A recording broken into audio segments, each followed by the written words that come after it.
Esta tarde nuestro debate se centra en el análisis de la película Cabeza de Vaca del año 1991, dirigida por Nicolás Echevarría. Es una coproducción hispano-mexicana con la participación de la cooperativa José Revueltas. Para dar inicio, daré la palabra al doctor Jaime Ortega Reina, quien nos hará una breve presentación del Centro de Estudios del Movimiento Obrero y Socialista y la finalidad de este ciclo del cine. Adelante. Muchas gracias, doctora María Elena.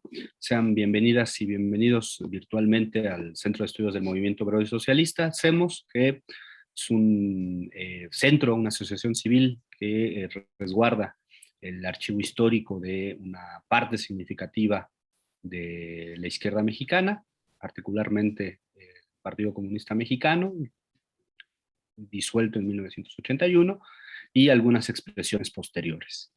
Estamos reactivando las actividades en el centro después de los años duros de la pandemia, y entre estas actividades hemos impulsado un proyecto de investigación que contempla diversos campos de investigación y de problematización, y uno de ellos particularmente a cargo de la doctora Diana Méndez, sobre el movimiento campesino y las economías alternativas, lo hemos denominado de esta manera, para ampliar el espectro.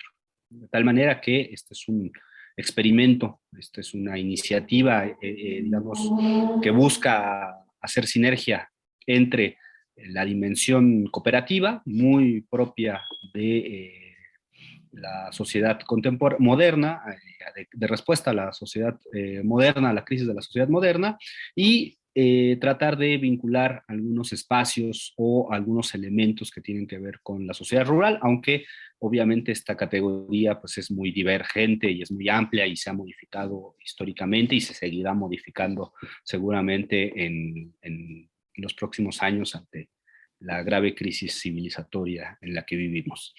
De tal manera que sean bienvenidas, bienvenidos. Con este evento damos continuidad a las actividades de este nodo de investigación y bueno, pues agradecemos mucho al DIES, al Doctorado Interinstitucional en Economía Social Solidaria, que hayan contribuido de manera decisiva en la planeación, organización y esperemos consecución satisfactoria de estas 3 sesiones que vamos a tener a propósito. Muchas gracias, doctora María Elena. Gracias, doctor Jaime. Bueno, a continuación le pedimos al doctor Juan José Rojas Herrera, coordinador del Doctorado Interinstitucional en Economía Social Solidaria, sede Chapingo, que nos dirija unas palabras en torno a la importancia de este ciclo de cine y la vinculación de los trabajos en coordinación con el CEMOS.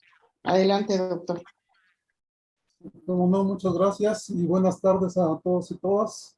Igualmente les doy la bienvenida a este ciclo de cine que espero sea placentero para todos nosotros y al mismo tiempo pues muy enriquecedor en cuanto a nuestras perspectivas de la sociedad mexicana.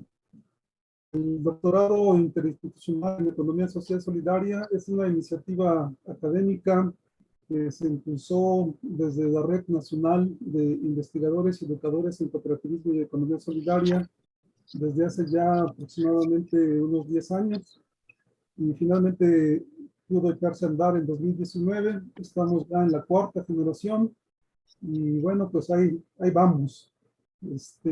Obviamente nuestra temática central de estudio, de análisis, de reflexión, pues es todo lo que tiene que ver con las prácticas emergentes, innovadoras de la economía social solidaria y obviamente pues todo lo que los sectores de este enorme movimiento, de este abigarrado movimiento realizan. Y justamente el campo de cine es uno de los espacios donde el cooperativismo en particular ha tenido un protagonismo muy importante. En una investigación reciente que acabamos de concluir, hemos arribado a algunas conclusiones interesantes, como por ejemplo el hecho de que si uno contabiliza la cantidad de películas filmadas por cooperativas desde que se formó la primera cooperativa cinematográfica del país, que esto fue en 1935, con aquella famosa emblemática cooperativa Grupo Éxito. Hasta el día de hoy, pues tenemos una producción nada despreciable de 0.94 películas por año, es decir, casi una película por año, lo cual pues es toda una proeza realmente, porque hacer cine en este país es muy difícil y sobre todo lograr difundirlo, ¿no? Que llegue realmente a los destinatarios. Entonces, el cooperativismo ha sido constante en esta área a lo largo de la historia, tiene pues ya 8 décadas acumuladas de historia acumulada, forma parte de las distintas corrientes que pueden adscribirse, ¿no? Al cine independiente, militante, social, o como lo queramos denominar, pero siempre distinto al cine oficial, del cine comercial. Y creo también yo que dentro de esta vertiente del cine independiente es el que muestra mayor capacidad de resiliencia, porque a pesar de todo, de todos los cambios que ocurren, incluso en el orden tecnológico, las cooperativas allí están como una herramienta de la cual los cineastas se apropian para poder hacer lo que ellos quieren, que es producir y difundir cine. Entonces, yo creo que hoy tendremos oportunidad, justamente en la sesión de hoy, de ver uno de los productos pues, mejor acabados, justamente del cine cooperativo, esta película Cabeza de Vaca.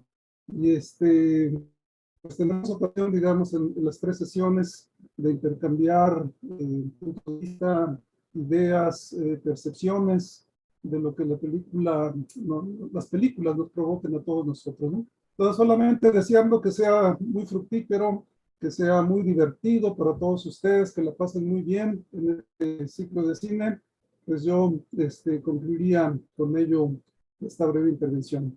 Muchas gracias. Muchas gracias, doctor Juan José.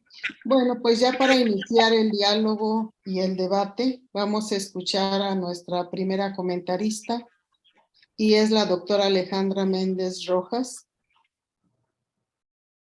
Es doctora en Historia Moderna y Contemporánea por el Instituto Mora, investigadora asociada del Centro de Estudios del Movimiento Obrero y Socialista, egresada del Diplomado en Historia del Cine Mexicano, auspiciado por la Cineteca Nacional y el Complejo Cultural Los Pinos.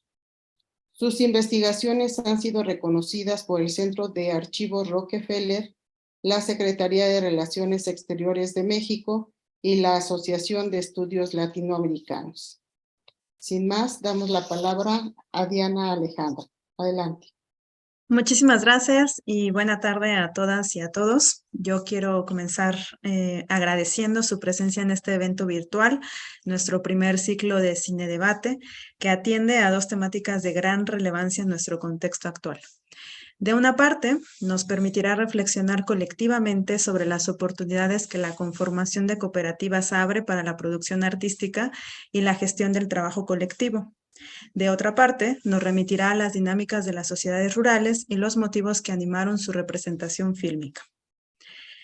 Para abrir estos comentarios sobre la película que hoy nos convoca, Cabeza de Vaca, considero pertinente hacer un brevísimo repaso sobre algunas cuestiones que nos permitirán enriquecer nuestro intercambio posterior. Primeramente, ¿qué es una cooperativa y por qué hablar de un cine cooperativo? Una cooperativa es una asociación democrática formada por un grupo de personas para ayudarse a resolver conjuntamente alguna necesidad en común, recurriendo a estrategias que se basan en una serie de valores y principios, entre los cuales la solidaridad sobresale como uno de los más importantes. Aclarado este punto, cabe preguntarse ahora, ¿por qué se produjo un cine cooperativo en México? Es decir, ¿por qué distintos actores vinculados a la producción cinematográfica decidieron conformar cooperativas para sustentar su actividad? La historia del cine cooperativo mexicano es larga y puede remontarse a las primeras décadas del siglo XX. Sin embargo, en interés de esbozar su presencia en la década de 1990, momento de creación de Cabeza de Vaca, conviene partir de lo ocurrido en la década de 1970. En aquellos años, el Estado mexicano invirtió fuertemente en la producción fílmica a través del Banco Nacional Cinematográfico, dirigido entonces por Rodolfo Echeverría, hermano del presidente Luis Echeverría. El incentivo económico conferido desde esta instancia permitió la producción de numerosas películas y el debut de cineastas como Sergio Oljovich y Jaime Humberto Hermosillo, lo que también contribuyó al desarrollo del cine de autor. Fue un periodo de florecimiento creativo al cobijo de un Estado decidido a respaldarlo. En aquellos años, los estudios Churubusco Azteca fueron bastión de producción de un valioso legado nacional, entre cuyas piezas se cuenta a El Castillo de la Pureza, dirigido por Arturo Ripstein, El Rincón de las Vírgenes, de Alberto Isaac, y Fe, Esperanza y Caridad, de Luis Alcoriza, Alberto Bojorges y Jorge Fons. Para mejorar la distribución de las cintas, se llegó a experimentar en aquel periodo con la fórmula de paquetes que permitieron la colaboración entre la producción estatal y trabajadores sindicalizados en un esquema de inversión 80% a 20%, con una distribución del ingreso a mitades. Además de numerosos convenios entre el Estado y empresas como Daza Films a través de la Corporación Nacional Cinematográfica.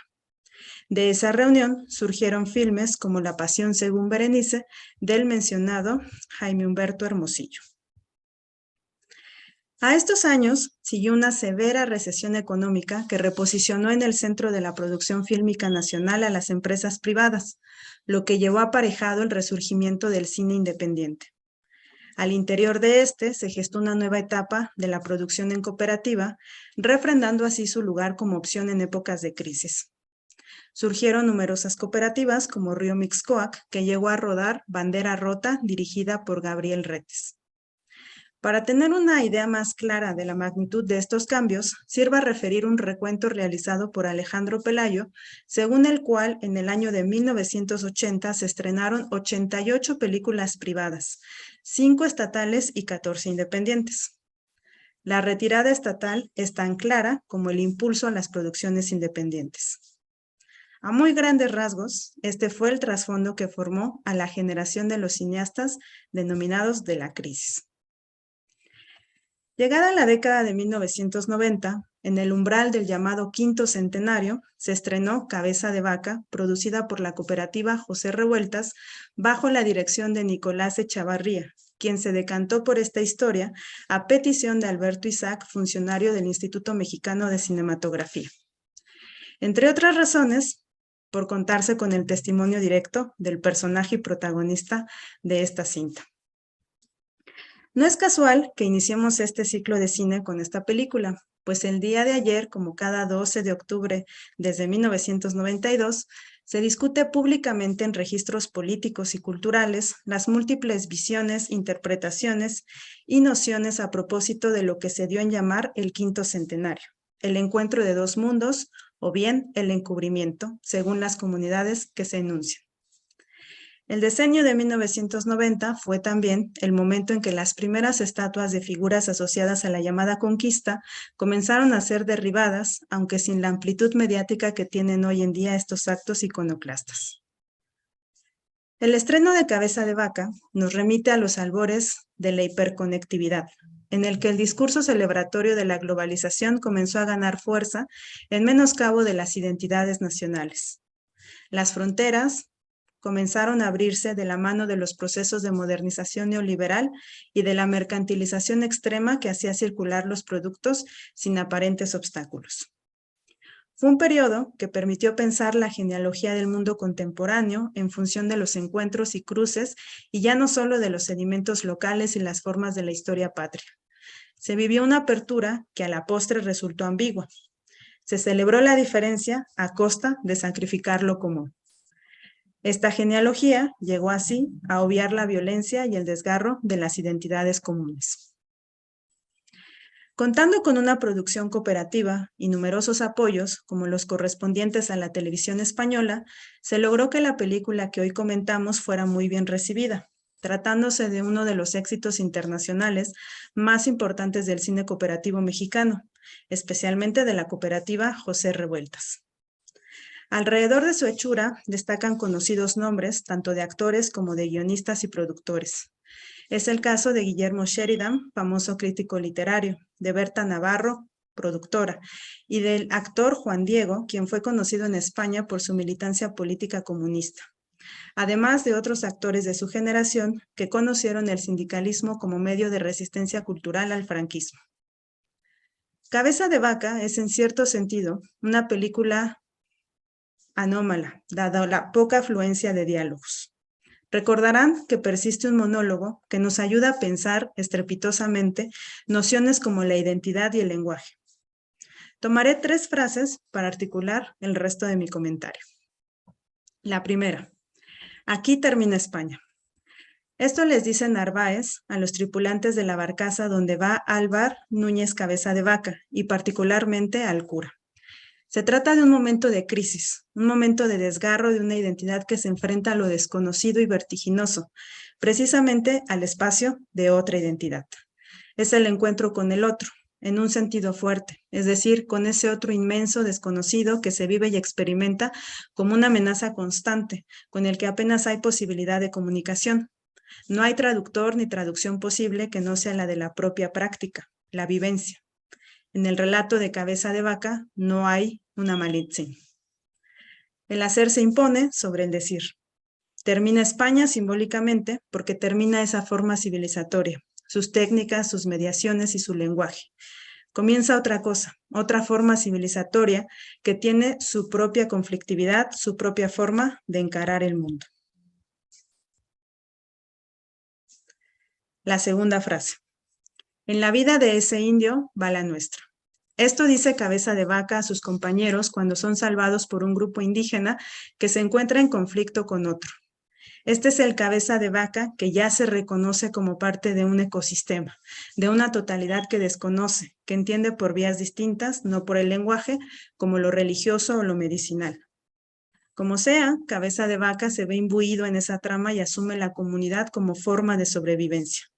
Hace parte de esa totalidad que ya no es España ni su civilización. No necesariamente la entiende o la puede racionalizar, pero el cruce, el mestizaje, para usar una categoría siempre tensada, se encuentra en proceso y no como un resultado futuro. La tercera frase. Está más muerta que una piedra. Esto le dice Dorantes, Daniel Jiménez Cacho, a Cabeza de Vaca cuando procura revivir a una joven, a lo que él responde con un lacónico: está viva. Cabeza de Vaca se consuma así como mediador de una civilización distinta a la suya, en la que se ha ganado un respeto y por ello ha asumido compromisos. A partir de ese momento, la tragedia civilizatoria que sobreviene descoloca el personaje. Está atravesado por 2 identidades enfrentadas e irreconciliables.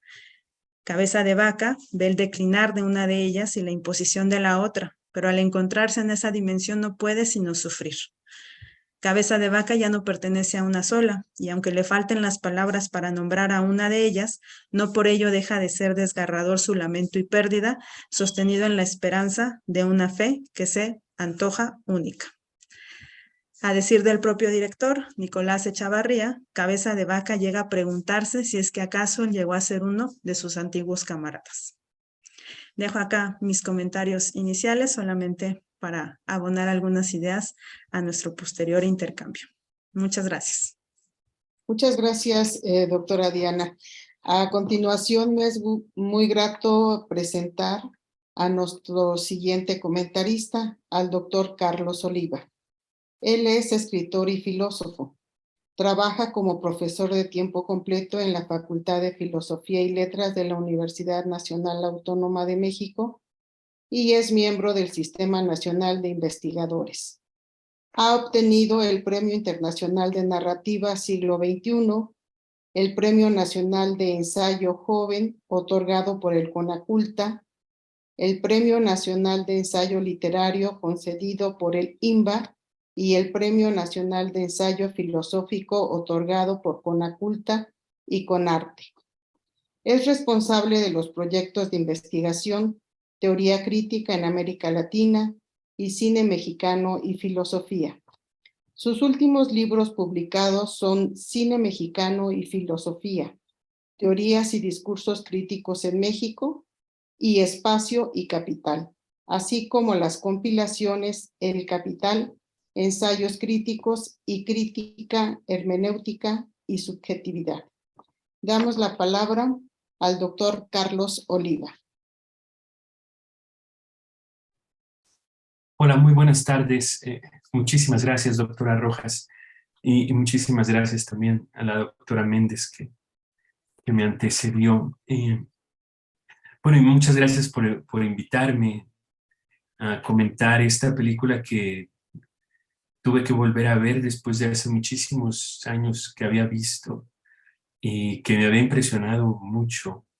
Yo la vi muy joven, yo me imagino que estaría en la prepa, hace pues 30 años, cosa así, y fue una película que me sorprendió muchísimo. Eh, bueno, la he vuelto a ver, no he tenido tiempo de ver otros documentales que ya había visto y que me hubiera gustado volver a ver, pero, pero bueno, pues agradezco otra vez, como les decía, la invitación y la oportunidad que me han dado de revisar este material y pensar en otros materiales. Es muy interesante el papel de Nicolás Echavarría dentro del cine en México,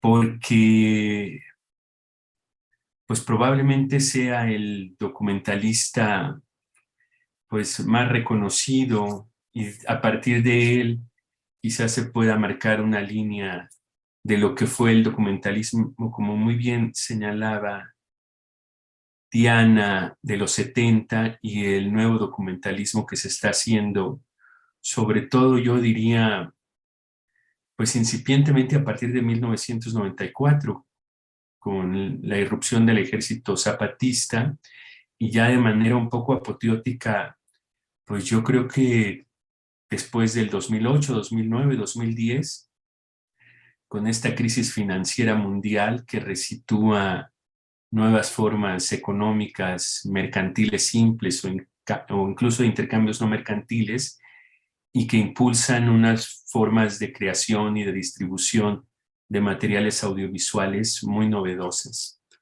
Entonces, bueno, yo voy a ser muy breve, intentaré ser muy breve para que más bien discutamos. Eh, Existen por lo menos 4 documentales que son emblemáticos para la historia del documentalismo mexicano y para la historia específica de Cabeza de Vaca y de Chavarría, que es en 1978 Floricanto, su primer realmente documental, María Sabina, que es un documental que se hace un poco bajo el auspicio del López Portillismo, ¿no? Y donde hay una efervescencia por ir a grabar a esta chamana tan importante en el país. Poetas campesinos, que quizá es el documental más sutil, y después el trabajo de 1981 sobre el niño Fidencio. Después justamente viene Cabeza de Vaca, y después vienen 2 cuestiones complicadas. En 1994 su documental sobre Iztapalapa, donde regresa un poco a lo que hacía antes de Cabeza de Vaca, y en el 2002 hace una comedia, ¿no? Una obra de ficción que se llama Vivir Mata. En medio un poco de todo esto está justamente en 1990 Cabeza de Vaca. Cabeza de Vaca. Y para mí Cabeza de Vaca es un poco una suma de su carrera de documentalista y el intento de pasar el trabajo de documentalista a la ficción. Y creo que eso es una de las cuestiones más interesantes y que a la vez es la más complicada. ¿Cómo puede el documentalismo realmente pasar a la ficción o cómo puede no hacerlo? Esto es que se ilumina cuando yo hago ficción desde el documental y que fracasa de la riqueza del documental cuando lo transfiero a la ficción. Entonces yo quisiera centrarme un poco sobre ese problema, que me parece que es un problema que tiene que ver pues con las formas sociales actuales y sin duda alguna con las formas económicas actuales, porque nosotros vivimos en una economía creada básicamente por instituciones ficticias, ¿no? Esencialmente el sistema crediticio, que es ficticio, y en segundo lugar creo que un poco la nación, ¿no? Que también es una estructura fantástica, una comunidad imaginaria, la llamó Anderson. Entonces, frente a esas estructuras, esas instituciones ficticias, pues que son las instituciones del capital, surgen formas materiales, ¿no? Formas mercantiles simples, formas de intercambio no mercantiles, y creo que esa tensión se ve reflejada entre el documental y la obra propiamente ficcional, ¿no? Y hay muchos caminos en medio, ¿no? Cuando yo hablo de la obra francamente ficcional, pienso obviamente en las sagas de Hollywood, ¿no? O en las sagas ahora de Netflix. Y cuando pienso en el centro del documental, pienso en documentales como Cocochi, ¿no? O documentales tan radicales que se hacen en algunos pueblos indígenas, que su función es ser parte de la fiesta y no tener un circuito de distribución comercial. Pero en medio de esas dos experiencias extremas hay mucha historia y mucha tensión entre la ficción y el documental. Entonces voy a tratar de centrarme en este punto y mencionar algunas cuestiones sobre esta tensión entre documental y ficción. En primer lugar, yo creo que lo que logra Echavarría es que nos muestra una especie de igualdad, ¿no? Un sistema de equivalencias que se logra a través de la ficción propiamente cinematográfica. Y eso es muy sorprendente, esto es muy sorprendente, vemos en una calidad de igualdad tanto a los conquistadores como a los pueblos que están siendo conquistados. Esto es, cargan fetiches, cargan formas económicas, cargan formas rituales, cargan proyectos. Y eso es algo que logra Echeverría en un sistema de equivalencias. Logra ficcionalizar al grupo de hombres que se encuentran en el norte de México en un mismo nivel del grupo de hombres que se encuentran conquistando, ¿no? Naufragando, en este caso específico. Ese mestizaje tiene consecuencias, ¿no? Esto está eliminada la mujer, sigue siendo un mestizaje patriarcal en cierto sentido, para que se logre mantener, y hay una figura de mediación que no logra entrar propiamente a los campos de ficción, que es la figura de la negritud, ¿no? Esto es, que es una figura que simplemente está al servicio, ¿no? Tanto de unos como de otros. Entonces, claro, para que se mantenga este sistema de equivalencias que nos da una especie de mestizaje equiparable o simétrico, tiene que haber sacrificios, ¿no? Tiene que haber sacrificios. Y es muy claro que el sacrificio es que no se cede la voz a las mujeres, no aparece una Malintzin cuando está ahí en latencia, como bien decía Diana, y tampoco la voz del negro esclavizado puede realmente mostrar toda su potencia, ¿no? En segundo lugar, o sea, como ustedes pueden ver, yo creo que ahí hay tensiones, ¿no? Y que hay cosas que se ganan y cosas que se pierden. En segundo lugar, me parece que el tiro documental, y esto es algo que Echevarría ha señalado, que él no sabe dirigir una ficción, que él no sabe dirigir actores, que él sigue siendo un documentalista. El tiro documental hace justamente que la película adquiere una verosimilitud y una trama histórica muy potente, y que no sea una película de elisiones, sino que es una película que nos entrega de manera muy radical al campo material. Esto es, y esto tiene que ver con un secreto entre el documental y la ficción. Esto es lo que hace la cámara fotográfica en la ficción, es siempre estar elidiendo la realidad a través de tomas de grúas, de grandes tiros a través de rieles, de tomas panorámicas, de cambios de velocidad, de exacerbaciones en el diálogo, para que yo esté pensando siempre en formas ficticias. Y el documental, en cambio, siempre se ata a una forma material, donde el tiro tiene que ser similar al tiro que vemos cotidianamente en la vida. Entonces, yo creo que la película tiene un tiro documental que está siempre reprimiendo a la cámara. Entonces, muy pocas veces la cámara se eleva, muy pocas veces la cámara panea, muy pocas veces la cámara corre, y esto hace que no sea una película que se configure en un sistema francamente ficcional dinerario, sino que sigue siendo un poco un documental. Y eso es una gran potencia de la película. Y ese documental está apoyado desde mi punto de vista en el paisaje, ¿sí? En el paisaje y en la escenografía. Hasta donde recuerdo, el escenógrafo es Del Toro, precisamente.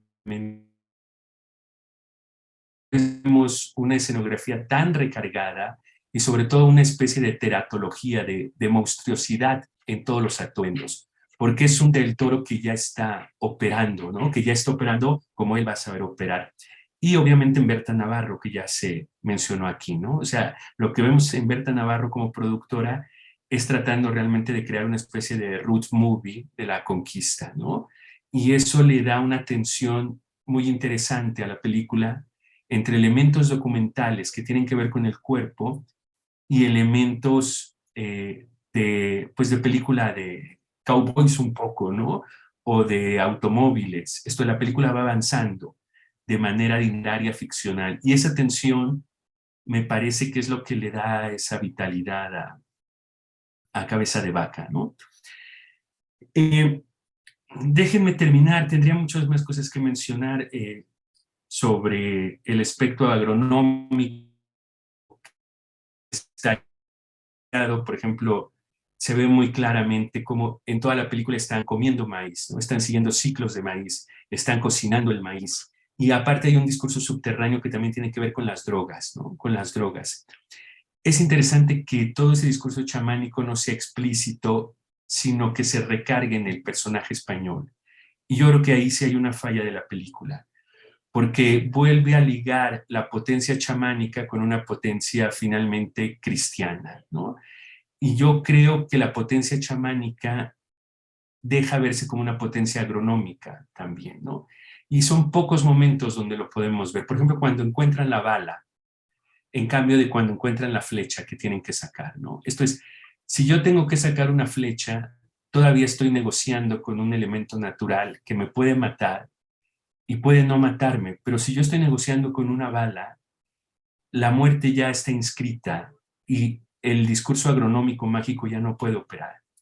Y eso se indica, pero se indica muy tenuemente, ¿no? Y yo creo que ahí ya, ¿no? Esto es falla en una tendencia muy cristiana, ¿no? ¿Cuáles serían mis críticas ahora que la volví a ver después de tanto tiempo, ¿no? Primero, que me parece que frente al documental actual, el drama todavía es muy subjetivo, ¿sí? El drama está todavía muy centrado en las subjetividades de hombres viriles y que eso desplaza un poco el drama propio de la naturaleza, ¿no? El intercambio metabólico de la naturaleza. La velocidad de la velocidad rompe un poco el documental y le da prelación a la ficción, en cierto sentido. Y lo que tenemos ahora en el documental es un documental mucho más pausado, mucho más lento, donde el principio de observación no tiene que ser interpretado desde el drama subjetivo, necesariamente. Y por último, algo que yo un poco he enunciado es pues que sigue habiendo una especie de tiro americano, ¿no? O sea, la película está muy dominada por el rostro, sobre todo de Álvar Núñez, ¿no? Y los contraplanos de los rostros. Y ese tiro patriarcal va borrando la sacralidad y va acentuando procesos de racialización. Y yo creo que esto es algo que en los 70 México todavía no lo acaba de romper, ¿no? Esto es como dice muy bien Diana, ¿no? Un mercantilismo extremo que acentúa la diferencia contra lo común, ¿sí? Y este tiro, que es el tiro hollywoodense, el tiro patriarcal es el tiro americano, ¿no? Que tiene que tomarse de la cintura para arriba y dominar toda la escena, es un tiro que está borrando otros intercambios que están ahí, ¿no? Que están ahí. Me ha gustado mucho lo que dice Diana, ¿no? Y yo solo agregaría a sus 3 frases que ella pone: aquí termina España, en la vida de este indio va la nuestra, está más muerta que una piedra. Una frase que al final Álvar Núñez dice y se pregunta una y otra vez: ¿es esto España? ¿Sí? Yo creo que esa pregunta es muy importante, ¿no? Porque en medio de todo me parece que Cabeza de Vaca se da cuenta que propiamente el centro hispánico ya no tiene sentido, ¿no? Esto es que a partir de la conquista hay un proceso de mestizaje donde el centro hispánico ha desaparecido. Y yo creo que prácticamente en Latinoamérica eso sí ha sucedido. Nuestra centralidad no tiene que ver con España. O sea, nuestra centralidad es muy barroca y tiene que ver con muchos puntos, y lo de la madre patria no es algo que nos configure a nosotros, ¿no? Y pues bueno, eso es lo que tendría que decir, ¿no? Y pues otra vez, muchísimas gracias por invitarme. Muchas gracias, doctor Carlos. Y vamos a pasar ahora pues al diálogo, al debate, a formular preguntas, lo que ustedes deseen, y les vamos a pedir que pues lo hagan levantando la manita y vamos dando la palabra conforme la vayan solicitando. Entonces, pues, quien guste, adelante.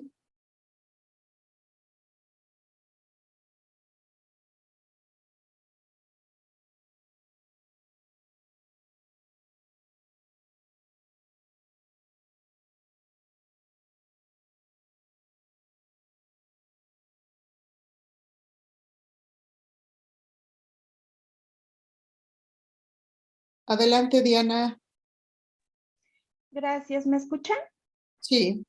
Bueno, agradecerles la invitación porque la verdad es que es mi primera inmersión en esto del cine cooperativo, pero gratamente puedo decir que hace un rato que vi la película me dejó pues una experiencia diferente a los documentales o al cine que probablemente está bajo nuestro consumo. Pero hubieron varios puntos en la película que me llamaron mucho la atención. Coincido un poco con esto de que el protagonista, este hombre blanco, acabas teniendo una cierta afinidad con él, ¿no? Pero hay un momento en el que saca la bala del cuerpo, de estos cuerpos que encuentran, y que dicen esto es muerte, ¿no? Porque es algo que para ese grupo que está siendo agredido, pues no conocían, ¿no? Eso es de los momentos más significativos. Hay muchos que ya iremos discutiendo, pero agradecerles la oportunidad de este tipo de documentales de cine que puede llegar hasta nosotros y ver cómo este hombre acaba estando en una cuestión de no saber en dónde pertenecer al final toma una decisión, pero visto desde otro punto de vista, ¿no? Al que él tenía durante toda su vida. Ese sería mi comentario. Gracias. Gracias, Diana. Adelante, doctor Jaime. Gracias, Marilena. Bueno, yo, igual que Carlos, había visto la película, no hace 30 años, pero sí en la prepa, y la verdad es que es muy impresionante, ¿no? El casting, ¿no? El personaje, digamos, sin brazos, ¿no? Es un personaje que no me acordaba de la película, pero me acordaba del personaje, ¿no? Y ese tipo de gestos que tiene Echevarría, ¿no? La mujer aparece efectivamente solamente en un momento muy menor, ¿no? Cuando se atacan, ¿no? Los pues, grupos, tribus, pueblos, ¿no? Y bueno, ahí quedan, ¿no? Claramente sacrificadas, ¿no? En ese combate que no sabemos bien a qué se deba, ¿no?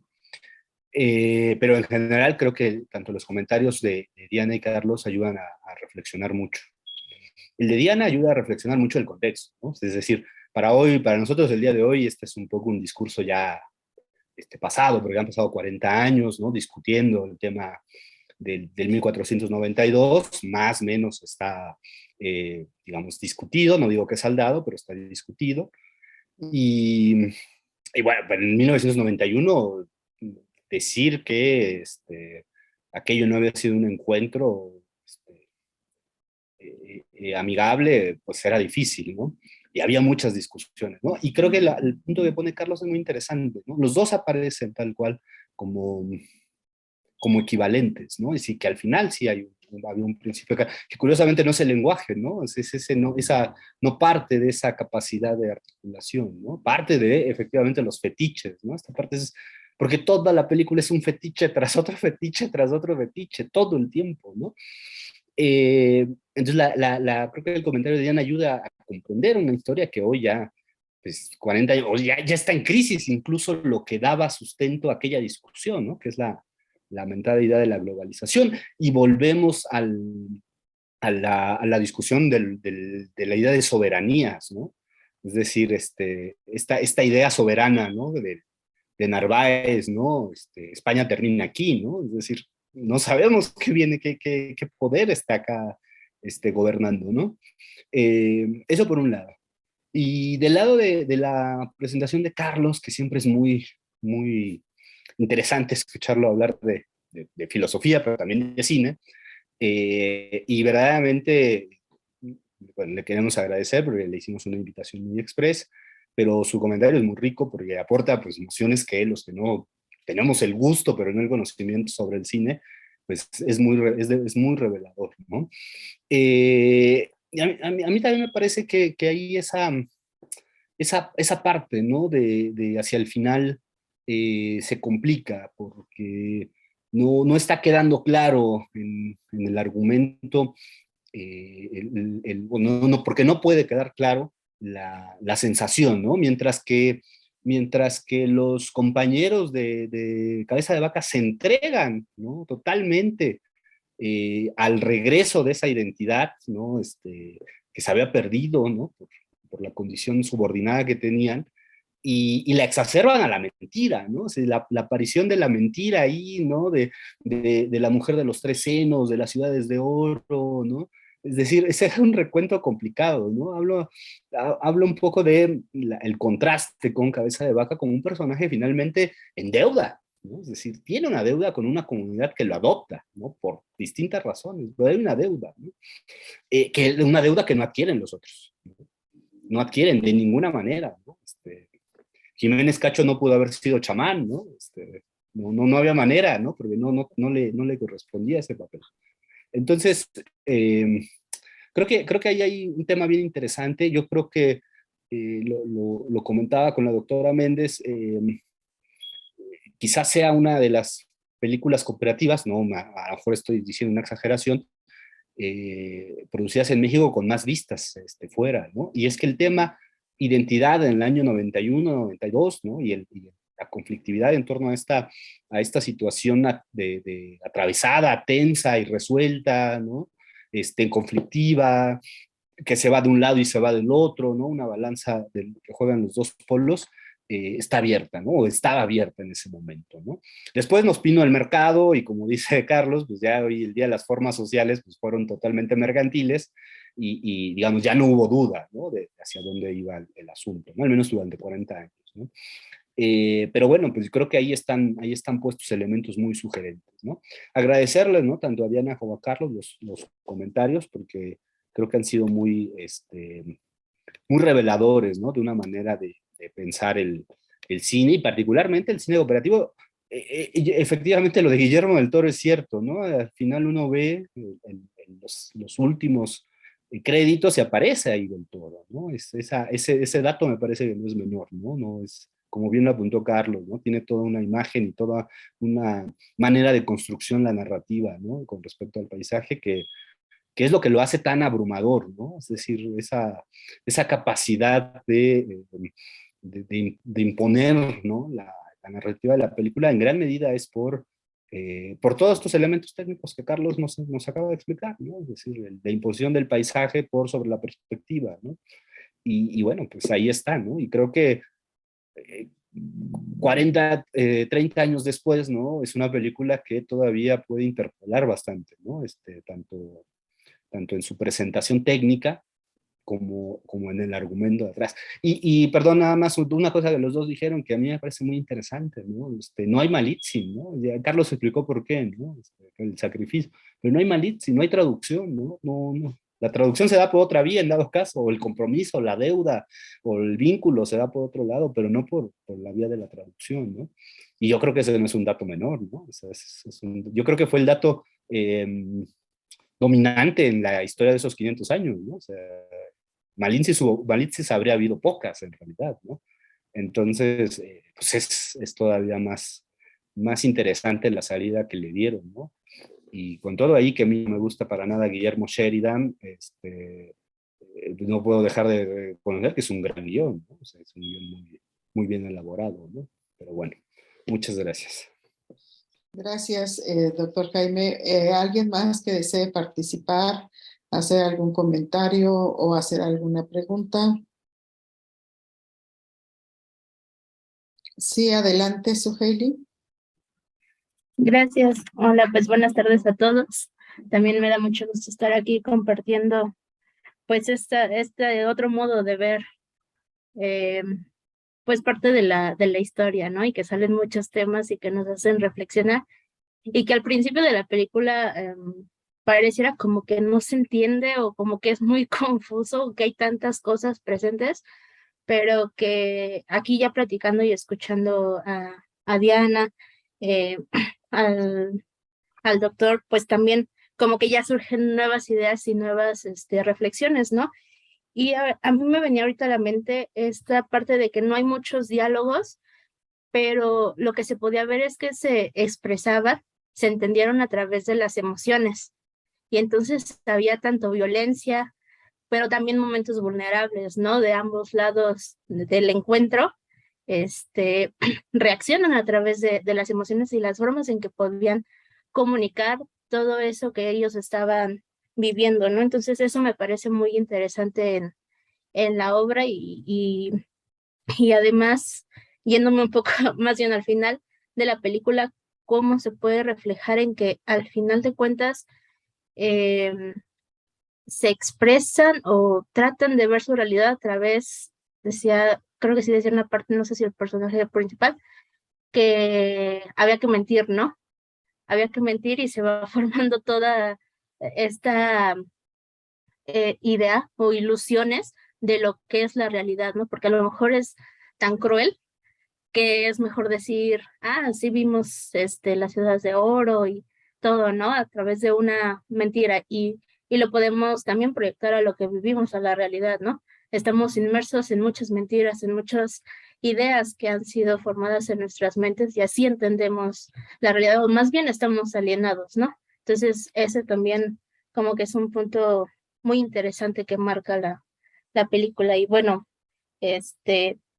pues me parece que sí es una cinta que hay que ver varias veces. En mi caso es la primera vez que la había visto. Las imágenes me resultan familiares, seguramente alguna vez las vi, pero no la había visto completa y creo que da para volverla a ver y reflexionar ya a partir de este debate, ¿no? Y bueno, pues nada, agradecer a todos ustedes. Muchas gracias, Su. ¿Alguien más que desee participar? Fernanda González, adelante. Hola, buenas tardes. Pues es un gusto escucharles y pues también tener otra perspectiva de ver el cine.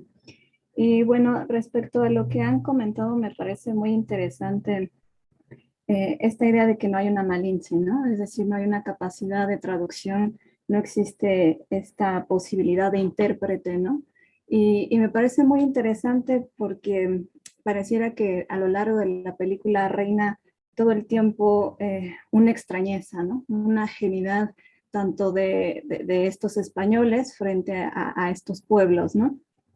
Pero en esta ajenidad, en esta extrañeza, digamos, que vive constantemente el Cabeza de Vaca, el personaje principal, es muy interesante cómo esto último que mencionaba, ¿no? Hay formas en las que va a intentar, pues, interpretarles, ¿no? O dotarse de forma, ¿no? A través de los sentimientos, incluso estas escenas de empatía, ¿no? Es decir, cuando deja de ser cautivo de estos primeros hombres, el hombre que no tenía brazos, ¿no?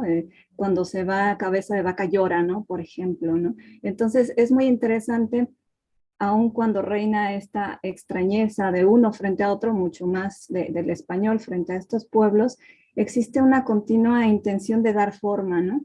Y eso me lleva también a cómo Cabeza de Vaca logra aprender, apropiarse de algún sentido de estos conocimientos chamánicos, ¿no? Y es interesante porque en la última escena cuando Cabeza de Vaca, esto que ya han comentado, de la bala, ¿no? Es decir, él de algún modo comienza a hablar su lengua, comienza a sentir afinidad con esta gente de estos pueblos, pero finalmente vuelve a remitirse a su cultura, ¿no? Vuelve, digamos, vuelve a existir un tope, ¿no? Cuando ve la bala, ¿no? Y dice, bueno, ya están aquí los españoles, ¿no? Entonces, es muy interesante esta lectura que proponía, que ya mencionaba Diana y que proponía Carlos Oliva, sobre este continuo dar forma que entre la ficción y la ajenidad o extrañeza y en medio de los fetiches hay también una apropiación, ¿no? Una apropiación que se da por otras vías, aun cuando no existe esta posibilidad de intérprete como se figura, por ejemplo, en la Malinche, sí hay una apropiación de intentar entender o asimilar o incluso asumir al otro, ¿no? De parte de Cabeza de Vaca. Es lo que quería comentar. Gracias. Muchas gracias, Fernanda. ¿Alguien más que desee participar?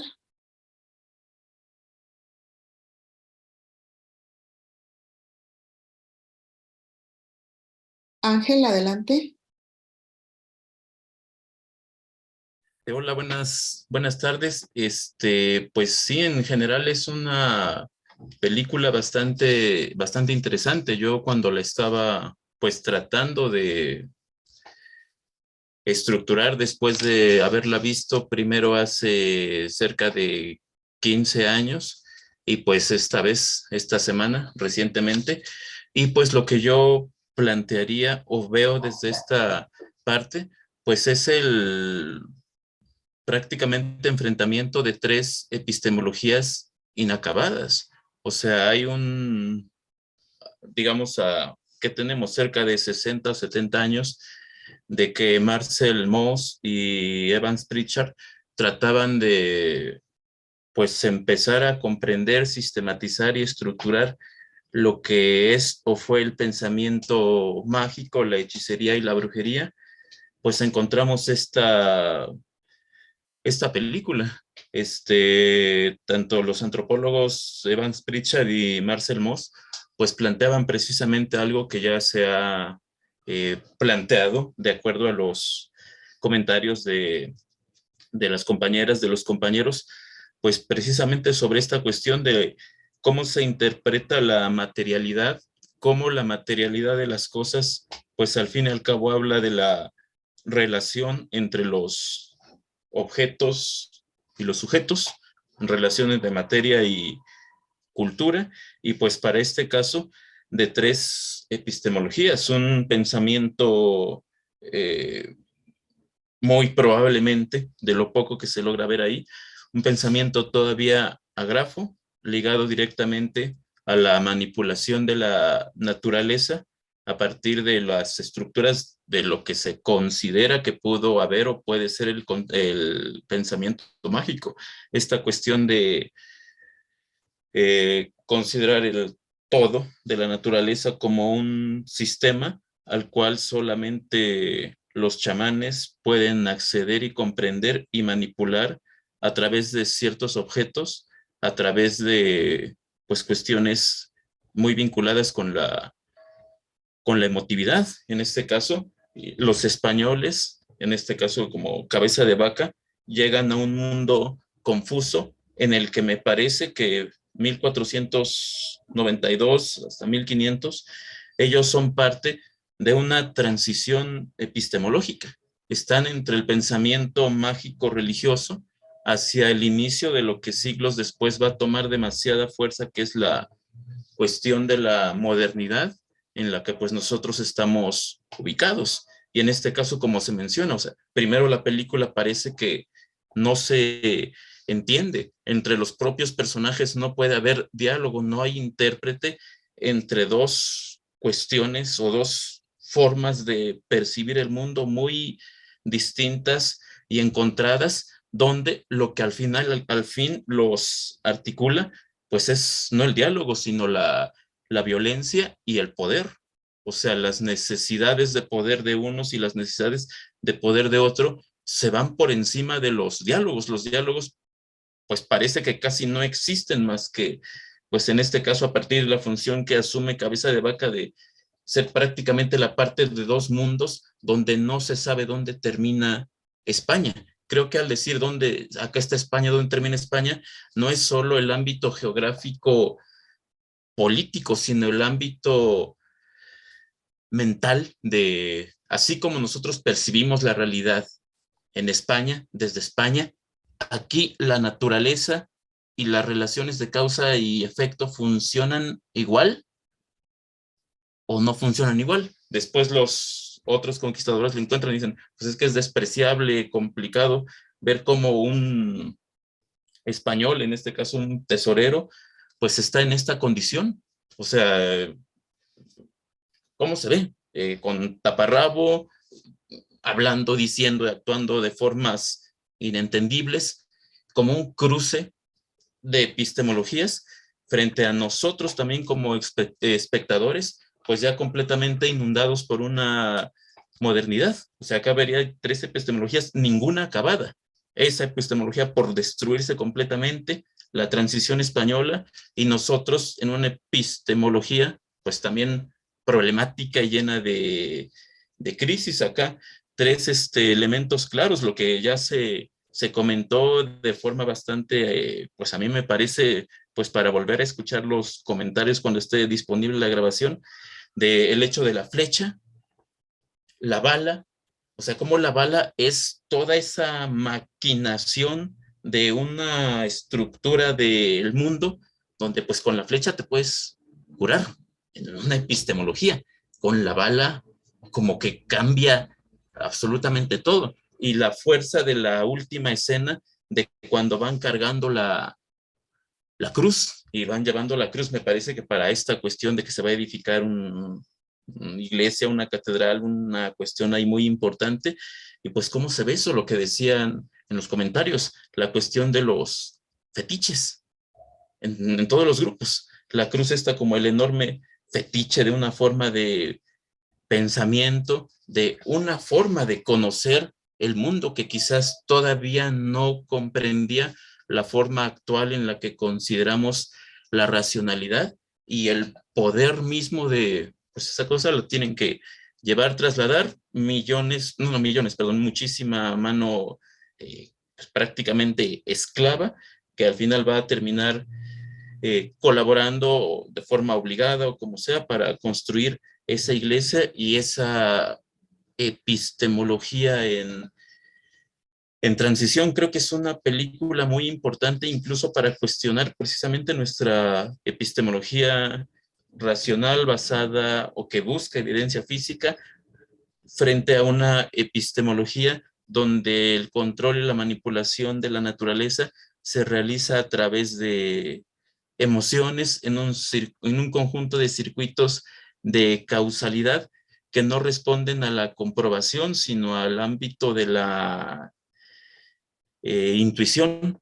Y pues creo que tanto la película como los comentarios que aquí han vertido las compañeras y los compañeros, pues se me hacen necesario volverlos a retomar. No termino de comprender varias cuestiones que fueron comentando, por ejemplo, Diana y los demás, las demás personas. Muchas gracias. Gracias a ti, Ángel. Muy bien. ¿Alguien más que desee participar?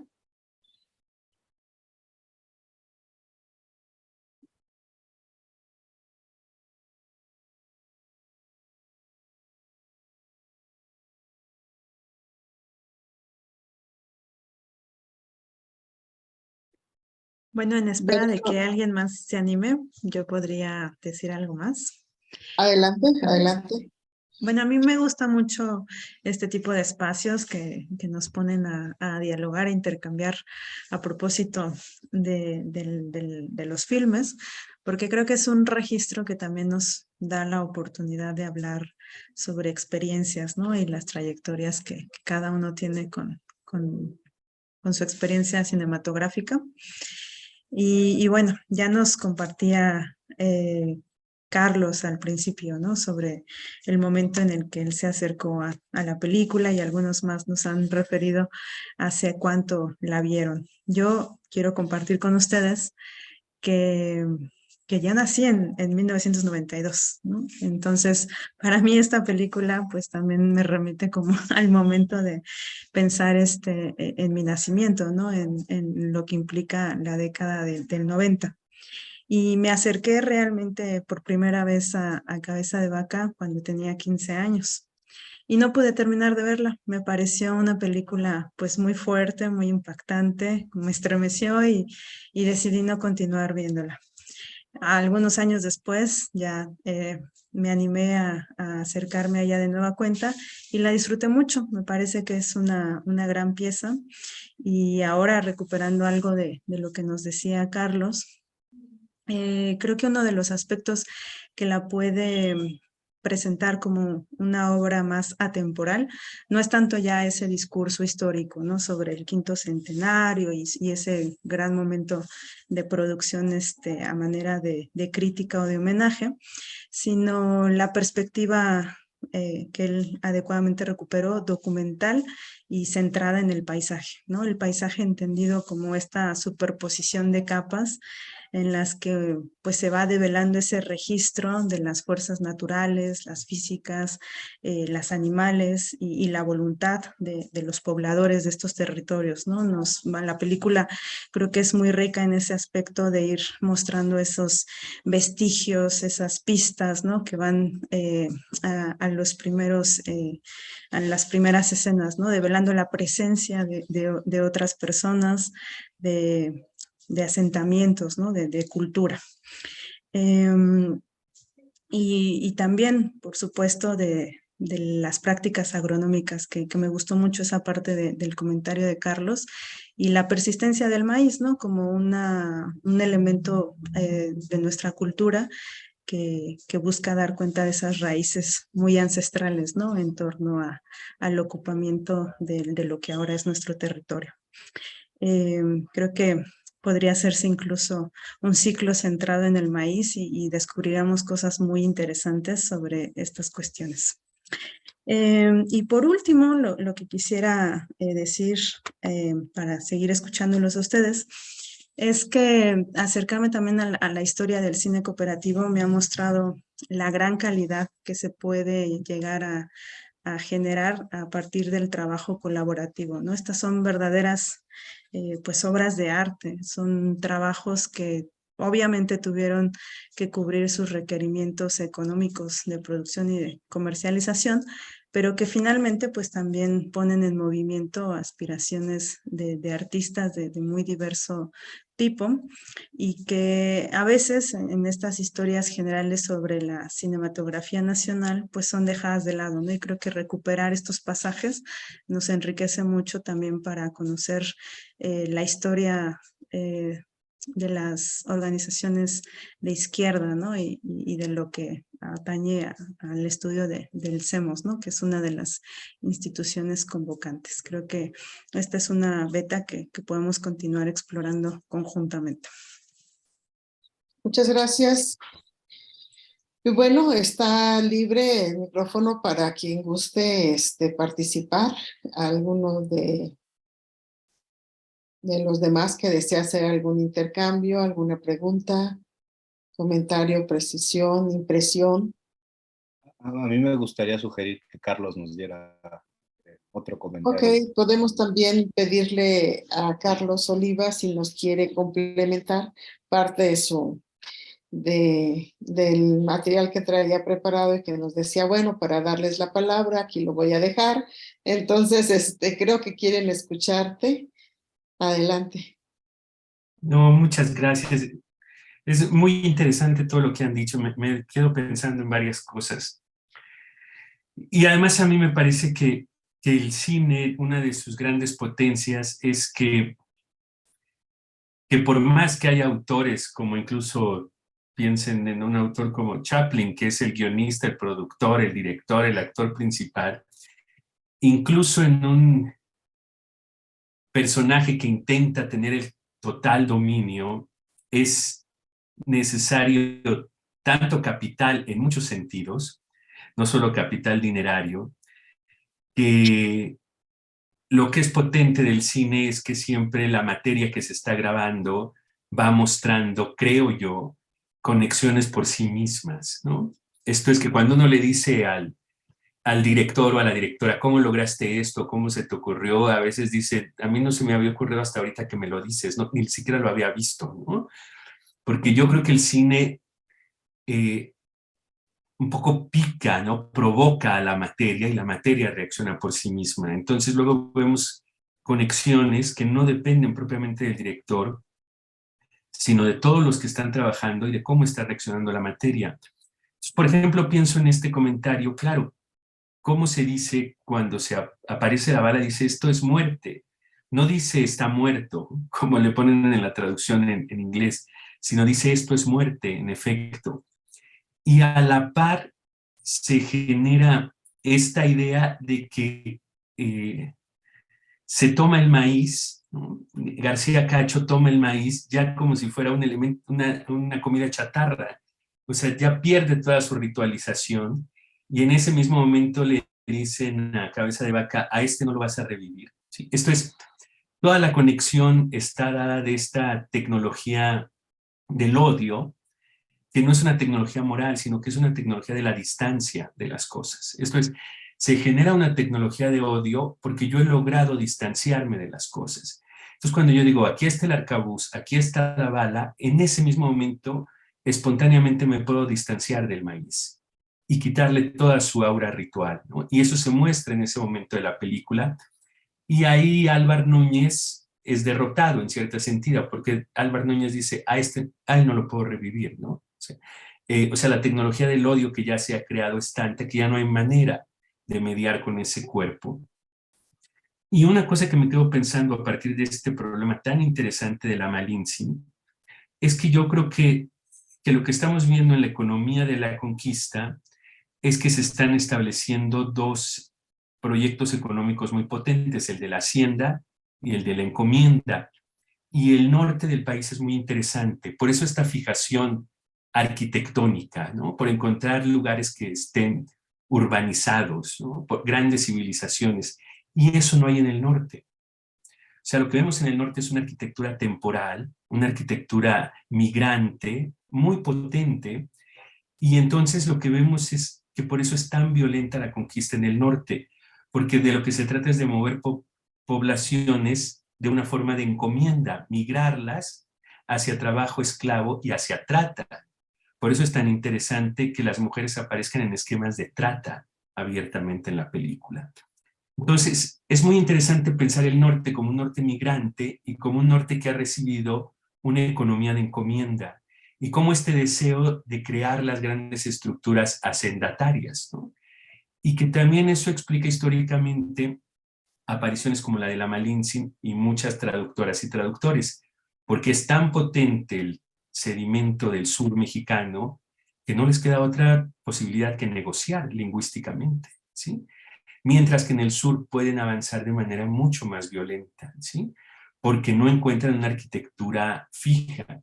Y es muy interesante cómo la economía de encomienda se ha ido traduciendo a lo largo de la historia de México en una economía de migración, ¿no? De migración. O sea, el norte sigue siendo un lugar donde la economía está muy ligada al movimiento de la población, ¿no? Muy diferente de lo que pasa en el sur. Entonces eso me parece muy interesante, lo pensaba a partir de lo que ustedes decían ahora. Y dos cosas más que retomo de lo que dicen. Claro, también han dicho y de manera muy acertada que entonces las formas de traducción son otras, ¿no?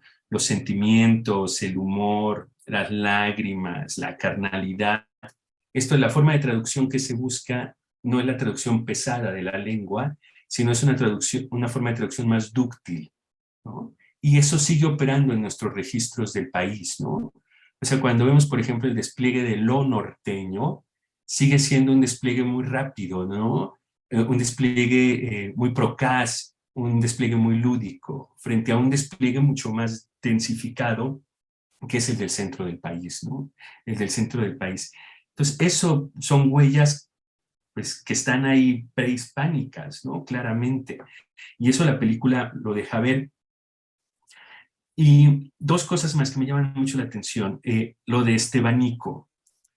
O sea, esta idea, que es una idea que se está repensando de manera muy radical, que la población negra es una población que no está jugando un papel central dentro de la configuración mexicana, ¿no? Dentro de la o sea, desde el momento en que lo arrojan, ¿no?, de la balsa, hasta el momento en que, vuelvo a insistir en que siempre está como una población totalmente aislada, totalmente sola, y que contiene ciertos elementos rituales, pero que no alcanzan a tener el impacto civilizatorio de los elementos rituales indígenas y de los elementos rituales castizos o españoles. Y creo que eso es un error, ¿no? Creo que eso es un error. Creo que todavía la mirada mexicana hacia la negritud es una mirada poco documentada, ¿no? O sea, que hay demasiado mito sobre lo que es la negritud, ¿no? Y se sigue viendo a la negritud como esta negritud de Robinson Crusoe, ¿sí? O sea, la seguimos viendo a través de ese mito, del mito de Viernes, de una población que no tiene un proyecto civilizatorio claro.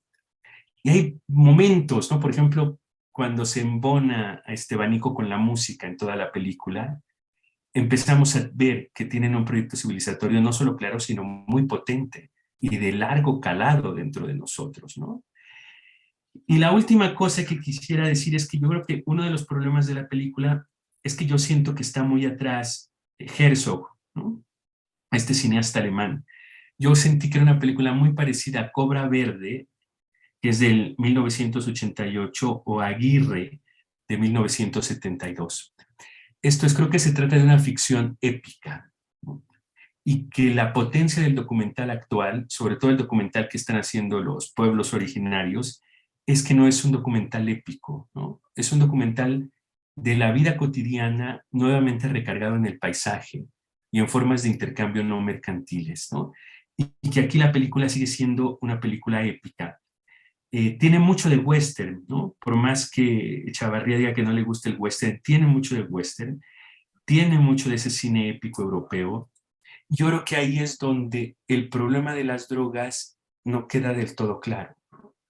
Esto es, se piensa el problema de las drogas como una especie de transmutación hacia la subjetividad, cuando el problema de las drogas, yo creo en México, de las drogas rituales, es un problema que tiene que ver con una forma que ya lo decían ustedes, ¿no? Pues con una especie de epistemología muy compleja y muy profunda. Y que es una epistemología que se está secularizando en la actualidad, pero no hay que perder de vista que es un trato cotidiano el que se ha establecido en general en Latinoamérica con el uso de drogas, ¿no?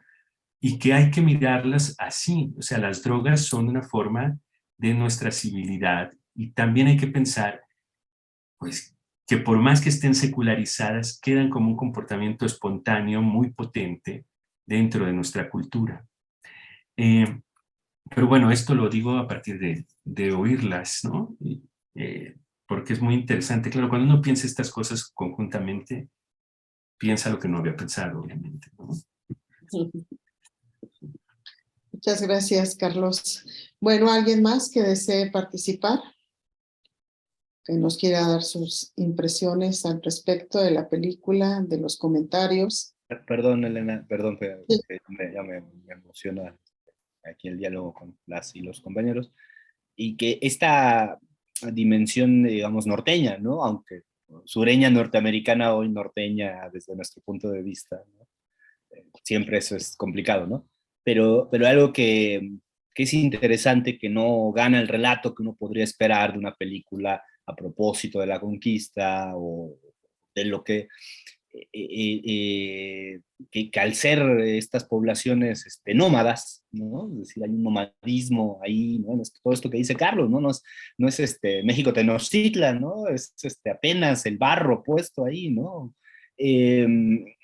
Descentra la idea del puro robo y despojo, ¿no? O sea, justamente eso es lo que le da entrada al fetiche, o sea, a otras misiones también que también están presentes, ¿no? O sea, no aparece el robo ante todo, ¿no? No aparece la usurpación ante todo, aunque hay robo y usurpación, obviamente, pero al ser poblaciones nómadas, ¿no?, que no acumulan, ¿no?, porque no hay un proceso de acumulación,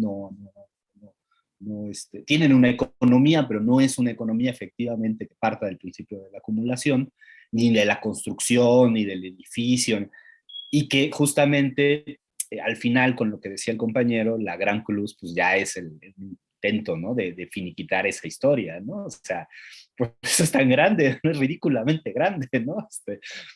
Uno dice, ¿y eso de dónde lo sacaron, no? Pero es esa, creo que es esa idea, ¿no? De que Carlos menciona, ¿no? Un poco ahí de cómo tratar la dificultad de una conquista que, a diferencia de la de México Tenochtitlan, que fue, digamos, un lapso breve, en el norte se extendió eternamente, ¿no? Es decir, hasta el porfiriato, quizá después todavía, ¿no? Es decir, una conquista interminable, ¿no? Justamente por esta, creo que eso sí le da un tono distinto, ¿no? Al proceso, y creo que Carlos apunta bien por ahí, ¿no? Que es cierto, ¿no? Eso, gracias. Gracias, Jaime. Leticia, adelante, te escuchamos. Hola, buenas tardes. Pues sobre todo agradecer este trabajo, esta oportunidad que están realizando para acercarnos a un cine, pues que por lo menos para mí no es algo a lo que estemos acostumbrados o acostumbradas a ver, mucho menos a analizar. Entonces, si bien es cierto que en efecto hemos visto otro tipo de películas, ¿no? Las de corte, que entiendo, todavía no termino de entender muy bien cuál es el corte cooperativo y colaborativo, ¿no? Y que en todo caso, esa sería como mi primer pregunta aquí a los especialistas, ¿no? Que en esta película, por ejemplo, ¿en qué se nota? ¿Cuáles son aquellos elementos que hacen que, bueno, ya nos contaron, ¿no? La producción, etcétera, todo esto, sabemos que es un cine cooperativo, pero ¿en dónde se nota? En la película, en su montaje como tal, ¿cómo podemos, si nosotros no supiéramos qué es este tipo de cine, cómo podríamos vislumbrar que es un cine cooperativo, colaborativo, comunitario, etcétera? Esa es de primera instancia como la primera pregunta, ¿no? Como persona que no soy experta en el tema. Y ya lo siguiente es como una especie de impresión, compartir mi impresión, y que es, yo de formación soy comunicóloga, y en algún momento nuestros profesores de cine nos pregunta, más bien nos inculcaron mucho que en el momento de ver una película al final, en el análisis era la primera pregunta que nos hacían era, ¿te gustó o no te gustó? Y bueno, eso se me quedó a mí muy inculcado. Sé que eso tiene muchos grises entre el te gustó y no te gustó en medio, pero sinceramente a mí no me gustó Cabeza de Vaca. Voy a decirlo abiertamente, no había visto yo esta película, también tengo bastantes años, pero yo no había visto esta película. Incluso es del 92, no sabía. Yo pensé que era una película de los años 70 y por la forma en que abordan la problemática, sobre todo, o más bien la temática, sobre todo esto que ya se comentó mucho sobre el misticismo, el chamanismo, ¿no? Los rituales, las drogas, la forma de presentar a esta comunidad, estas poblaciones, como bien se acaban de decir, nómadas, que tampoco además no sabía que se estaban refiriendo a una comunidad norteña, ¿no? No sé si en alguna reseña viene eso, pero a mí nada me remite a una comunidad norteña que pudiese explicar, porque pues a mí el norte, mi familia, la familia materna, es de Sonora, pueblos yaquis. Entonces, a mí me causa todavía un poco de conflicto pensar que estas comunidades a las que se refieren en esta película del norte, podrían ser comunidades completamente como otra vez esta presentación de nómadas como con el único sentido con el que se mueven en la vida es a través de esto, del misticismo, de la chamanería, etcétera, que no tiene además una relación como ya se pensaba, y por eso yo pensaba que a lo mejor era de los años 70 la película, que tenía más bien que ver con pues aquellos libros que fueron muy famosos en su época de las enseñanzas de Don Juan, por ejemplo, ¿no? Que hablan de la profundidad de todas estas interpretaciones. Entonces, insisto, yo aquí no veo como esos elementos que justifiquen el hablar de poblaciones norteñas en ese sentido. Creo que se vuelve a perder la parte de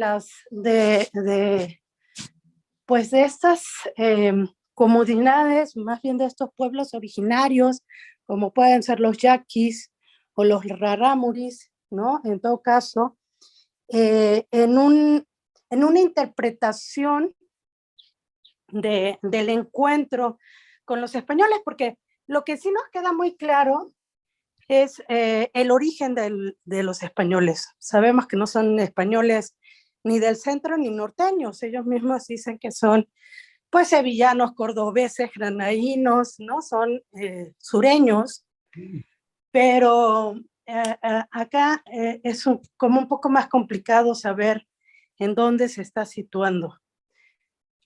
Pero fuera de eso, me parece ya, incluso también ya a nivel bueno, además de ver con agrado los inicios del director, bueno, no del director, más bien de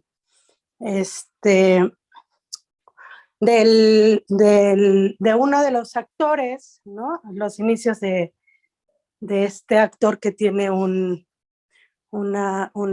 marca en el cachete, creo que es Roberto Sosa. Roberto Sosa, sí. Sí, ¿verdad? Roberto Sosa, Sí. que es ahí como uno de estos, bueno, para mí, una muy buena actuación que siempre ha sido, que luego logró pues ya consolidarse como actor de izquierda y todo esto que se comenta también como más vanguardista, más progre, etcétera, etcétera, en películas como Lolo, ¿no? Que ya después vienen.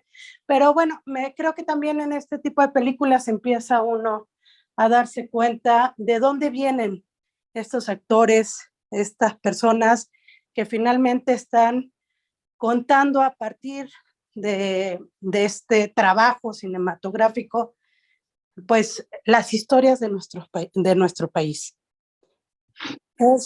Es todo, muchas gracias. Gracias, Leticia. Entonces tenemos planteadas dos preguntas. ¿Cómo se nota o se manifiesta el trabajo productivo de las cooperativas, en este caso de la cooperativa José Revueltas, en la producción de Cabeza de Vaca, y la otra porque se hace referencia al norte en el film? Tenemos dos manos, Sergio e Isabel. Voy a dar la palabra a ellos si quieren abordar las preguntas, y si no, al final también podremos pedir a nuestros comentaristas si quieren dar respuesta a estas preguntas, pero también queda abierto para alguno de ustedes que quiere dar respuesta, ¿sí? Entonces, primero Sergio, adelante, y después Isabel. Sí, buenas tardes a todos y a todas. Primeramente, pues muchas gracias por la invitación a este segundo ciclo. Tomé el primero de las 4 películas hace unos meses. Me parece muy interesante lo que el doctor nos está comentando, lo que Diana Méndez nos está proponiendo. Solamente quería hacer un comentario rápido con respecto también a lo que dijo nuestra compañera que me antecedió. Igualmente, en los 90 era una película incluso inentendible, era muy arbitraria, porque había que tener más referentes acerca de la conquista, porque este conquistador llegó, fue prisionero, luego fue esclavizado por los propios indios, como que no se entendía mucho. Hay que remitirnos un poco al antecedente que es el libro de Cabeza de Vaca, de Álvar Núñez, que incluso tiene otro que se llama Naufragios, que ya va contextualizando un poquito qué nos quiso decir Nicolás Echeverría también con esta propuesta cinematográfica. Hay muchas cosas que trae el libro que no se pueden hacer cinematográficamente, es muy inexplicable, por eso tantos silencios en la película. Sí hay que remitirnos al libro en un momento dado, porque ahí fue cuando entendí que Cabeza de Vaca cruzó a pie con 3 sobrevivientes de la Florida hasta el Pacífico, y es cuando cruza hacia México y se encuentra en el norte de Sonora, lo que actualmente es el estado de la República. Entonces, en este trayecto conoce una serie de personajes de los grupos, pueblos originarios, que tiene que estar relacionado con los Sioux incluso. A partir de esto, este conquistador que pues como vemos fue hecho prisionero y luego esclavizado, se mira como un hombre medicina incluso, como un chamán. Incluso algunas tribus norteamericanas del oeste lo veneraban como un enviado del cielo, ¿sí? Eso es lo que un poco el contexto que explica el libro. Incluso dice que fue uno de los primeros hombres en cazar y comer el búfalo, por ejemplo. Esta como interpretación que le hace el director, que como bien lo dice el doctor Nicolás Echeverría, nos tiene acostumbrados pues a ese tipo de documentales, ¿no? Que van como más directos. De momento eso se convierte en una ficción que posiblemente a lo mejor para muchos no lo logramos entender desde la primera que vimos la película. Luego las actuaciones, ¿no? Como lo dice nuestra compañera que me antecedió, ¿no? De Roberto Sosa, de Jiménez, Daniel Jiménez Cacho, de Juan Diego, me parece que aparece también ahí interpretando Roberto Cobo, que también las actuaciones son excelentísimas, pero ya sí se requiere como de un pase, no a la primera, sino a la segunda, incluso hasta la tercera vez, de poder platicar, ver la película primeramente y luego dialogarla, ¿no? ¿Qué onda con esos usos de los comanches, de los sioux, de los apaches? Pero es este viaje, ¿no? Que se avienta desde la Florida caminando, ¿no? Y que cruza hacia el Pacífico. Entonces, eso es lo que yo quería decir. Muchas gracias por su atención y nos vemos. Gracias a ti, Sergio. Gracias, doctora. Isabel, adelante. Sí, mi comentario va a ser muy breve. Precisamente esta actividad, estos ciclos de cine, pues lo que plantean es poder traer aquí estos comentarios. Me parece muy interesante lo que nos dice Leticia. A mí no me gustó, digo, y tampoco es que estemos aquí todos para que digamos, es la mejor película y todos estamos de acuerdo, todos entendimos lo mismo. Me parece que es muy valioso el comentario porque precisamente vemos la película a lo mejor desde la participación de Leticia y decimos, bueno, es que esta parte a ella no le gustó y podemos, como nos decía ya ahorita Sergio, pues decir, mira, pues es que a lo mejor existen algunos huecos porque previo podemos leer el texto tal. Y eso nos sirve precisamente para poder ir como teniendo más argumentos colectivos que nos permitan precisamente hacer este diálogo. Digo, ya después de que Leticia nos comenta esto, pues como que es un comentario bastante provocador, ¿no? Y nos invita a que la mayoría o varios de los que estamos aquí participemos. Por ejemplo, a mí visualmente también me parece como que no es una película tan reciente, pero con los comentarios pues ya a lo mejor mi percepción primera va cambiando y pues voy teniendo otros referentes. Y la idea precisamente de estas actividades es que podamos hacer estos diálogos, y también pues invitar a que si no consideramos lo mismo, pues también podemos decir, no coincido por tal cosa. Entonces me parece que la invitación es a que sigamos participando y podamos expresarnos de la manera más libre más bien de una manera muy libre, sin que consideremos que debemos decir que sí a lo que alguien está planteando de antemano. Nada más ese era mi comentario.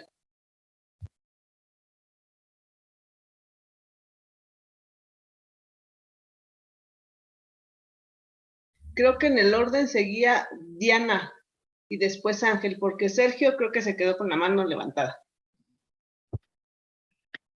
Gracias, Isabel. Bueno, yo realmente solo quiero hacer una intervención muy breve. A propósito de lo que nos comentaba Leticia, a quien le agradecemos mucho su acompañamiento en este ciclo de cine. A propósito de por qué elegir una historia, ¿no?, centrada en un personaje que se desenvolvió en lo que ahora es el norte de México, ¿no? Leyendo una reflexión que el propio director hizo años posteriores a la realización de esta película, en la que rememoraba el proceso de su elaboración, menciona que originalmente su idea era hacer una película sobre Gonzalo Guerrero, ¿no? Este otro caso al que podemos denominar un ibérico que se perdió, ¿no?, por diversas circunstancias entre los mayas y luego pues incursionó plenamente en la defensa, ¿no?, de estos pobladores en contra de los conquistadores. Que al final pues opta a sugerencia de IMCINE por la historia de Cabeza de Vaca, por razones como, por ejemplo, ya se hacía mención por la disposición de estos relatos de los que nuestro compañero hacía mención con mucho detalle, pero también por otra cuestión que me llamó mucho la atención a mí cuando lo leí. Él decía que la opción de la historia de Cabeza de Vaca frente a la de Gonzalo Guerrero le permitía desarrollar con mayor fuerza su imaginación, ¿no? Porque ese mundo al que se había enfrentado Cabeza de Vaca no existía más en sus vestigios como existían los vestigios de los mayas, ¿no? Volviendo un poco a esta discusión sobre la materialidad o lo evanescente de las construcciones de estos pobladores nómadas, ¿no? Él decía que justamente esa oportunidad de tener que imaginarlo todo porque no había grandes basamentos o grandes construcciones, le permitía en su película inventar América. Eso me parece que también una de las cosas contundentes, ¿no?, de esta reflexión que hace el director. Y salvadas las proporciones y quizá pueda sonar un poco audaz esto que voy a decir a continuación, me recuerda un poco también a la producción de Akira Kurosawa, del realizador japonés, que en el periodo posterior a la ocupación estadounidense de Japón, incursiona en estas temáticas, ¿no?, de encontrar las raíces de lo japonés y de explorar a individuos, a personajes como los samurái, como una manera de explicarse el devenir de Japón posterior a ese momento, ¿no? Y también de la oportunidad de explorar esas temáticas ya sin los filtros o sin la censura, ¿no?, que podía existir a la cinematografía durante la ocupación, que eran temáticas pues que estaban vedadas. En el caso mexicano me parece que también esta cuestión del quinto centenario pues anima esa posibilidad en un registro pues como muy atinadamente señalaba a Carlos, pues es una epopeya, ¿no? Finalmente es una construcción de un relato con todas esas características. Junto con eso, yo creo que también, y atendiendo a la otra parte del comentario de Leticia, es muy necesario distinguir entre una producción cooperativa y un mensaje cooperativo, ¿no? La producción cooperativa quiere decir que la realización del filme se hizo por socios de una cooperativa. por socios que pueden estar en distintas maneras, ¿no? Puede ser la producción entera realizada por cooperativistas, es decir, que todos eran parte en igual proporción y con iguales derechos a la realización de la película, aunque cumpliendo funciones distintas, o en asociación con cooperativas específicas, ¿no? Había de maquillistas, aquí el doctor Juan José nos podrá dar más detalles sobre esto, ¿no? Pero también había cooperativas dedicadas solamente, por ejemplo, al doblaje de voz o películas que por completo se realizaron bajo esa organización. En la próxima sesión que comentemos redes, veremos la otra parte, ¿no? Un mensaje cooperativo, aunque la producción no es cooperativa, como es el caso de Cabeza de Vaca, que fue hecha por la cooperativa José Revueltas, que se fundó en el año de 1984. Bueno, acá dejo estos comentarios. Gracias. Sí, adelante, Ángel. Con respecto a la pregunta esta de cómo se refiere al norte o cómo se sabe que es el norte, pues creo que la pregunta tiene pues mucho más de fondo y por ende también la respuesta, hay una parte pues más o menos clara que se va dibujando ahí, que es pues a partir de la situación del paisaje del norte en un espacio que dentro de la historia y la construcción arqueológica pues se refiere a esta cuestión de Aridoamérica como un conjunto de características físicas y culturales e incluso de una forma de producción que está presente ahí. Y pues planteo que es una cuestión que tiene más que ver de fondo, pues porque creo que lo que veo aquí pues es particularmente la complejidad que implica el reconocer y el pensar que los pueblos y comunidades indígenas que ahora existen en el territorio mexicano son distintos a los que existieron previo al proceso largo de colonización. Los pueblos indígenas actuales, bajo algunas reivindicaciones políticas de ellos mismos, son pueblos que están en constante resistencia. Para este momento previo antes de la colonización, pues realmente no eran eso. Hay una diferencia que ha cambiado su epistemología profundamente a situar que no es lo mismo antes y después de este periodo de colonización y que tiene evidencia material y que se puede rastrear incluso a partir de la propia transformación del modo de producción. Y algo que va muy de fondo a todo esto, pues tiene que ver mucho con la construcción de la historiografía y de la arqueología.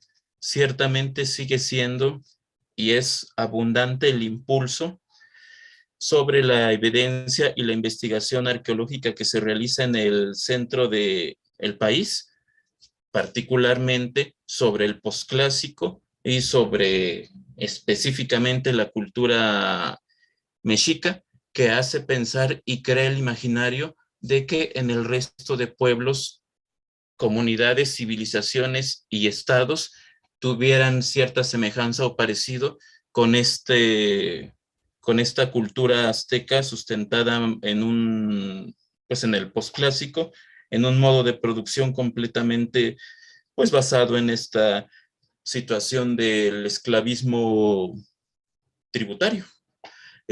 Creo que aquí entran en auge muchas cosas. Esta cuestión pues hace que el conocimiento y en general el imaginario construido por los propios, pues que somos mexicanos, tenga muchas referencias a esto y las referencias a pueblos como el Purépecha o los pueblos mayas sean mucho menores.